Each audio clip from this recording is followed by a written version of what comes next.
আসসালামু আলাইকুম ভিউয়ার্স, আজকে আমি শেয়ার করব একটা ইজি এগ রেসিপি যেটা আপনি অনেক ইজিলি আর অনেক কুইকলি বানাতে পারবেন, আর এটা অনেক টেস্টি হয়। Let's get into cooking. প্রথমে একটা প্যানে কোয়ার্টার কাপ তেল দিয়ে দিলাম। তেলটা গরম হয়ে গেলে কিউব করে কাটা আলু দিয়ে দিলাম। ফ্রাই করে নিচ্ছি আলুগুলোকে 2-3 মিনিটের জন্য। এখন আমি দিয়ে দিচ্ছি স্বাদ মতো লবণ আর 1/4 টিস্পুন গোলমরিচ গুঁড়া।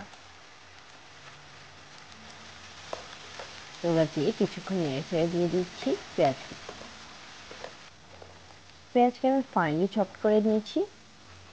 না, আমি এগুলোকে 2 থেকে 3 মিনিটের জন্য নেড়ে ছেড়ে নিব, পেঁয়াজটা যেন সফট হয়ে যায়। পেঁয়াজটা যখন সফট হয়ে যাবে তখন আমি দিয়ে দিলাম টমেটো কুচি। টমেটো দিয়ে নেড়ে ছেড়ে আমি ঢাকনা দিয়ে রান্না করবো 7 থেকে 8 মিনিট। চুলার আঁচটা এই পর্যায়ে কমিয়ে দিতে হবে, কিন্তু মাঝে মাঝে ঢাকনা খুলে নেড়ে ছেড়ে দিতে হবে।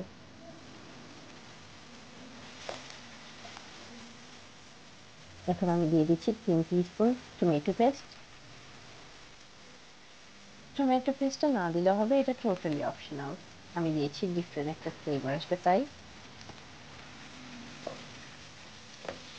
এখন আমি সবকিছুকে নেড়ে ছেড়ে ঢাকনা দিয়ে কুক করবো যতক্ষণ না আলু আর টমেটো সফট হয়ে যাবে।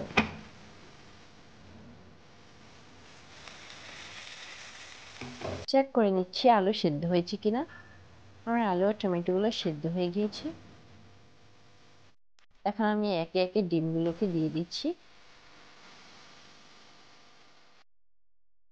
আমি এখানে 5টা ডিম দিয়ে দিচ্ছি। আপনি চাইলে কম বেশি ডিম ইউজ করতে পারেন। এখন আমি ডিমের উপর চিলি ফ্লেক্স, লবণ আর ব্ল্যাক পেপার দিয়ে দিলাম, যেন ডিমটার টেস্ট বাড়ে। মেক শিওর আপনার গ্যাসের ফ্লেমটা লো থাকে এই পর্যায়ে।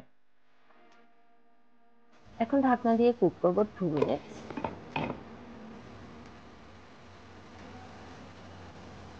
2 মিনিটস পর আমি ঢাকনাটা খুলে দিয়ে দিচ্ছি কিছুটা কাঁচামরিচ ফ্লেভারের জন্য আর কিছুটা ধনেপাতা কুচি।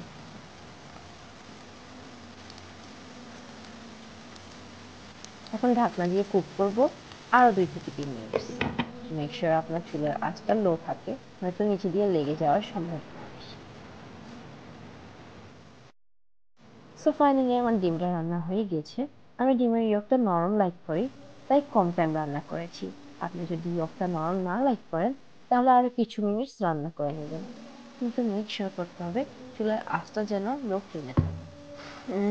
দেখতে কি মজার লাগছে। আমি এটা সার্ভ করি পোলাও বা খিচুড়ির সাথে। You can also try it with roti, paratha or anything you like it with. I hope you liked my recipe today. If you did, then please like and subscribe. Thank you so much for watching. I'll see you soon in my next video. Allah Hafiz.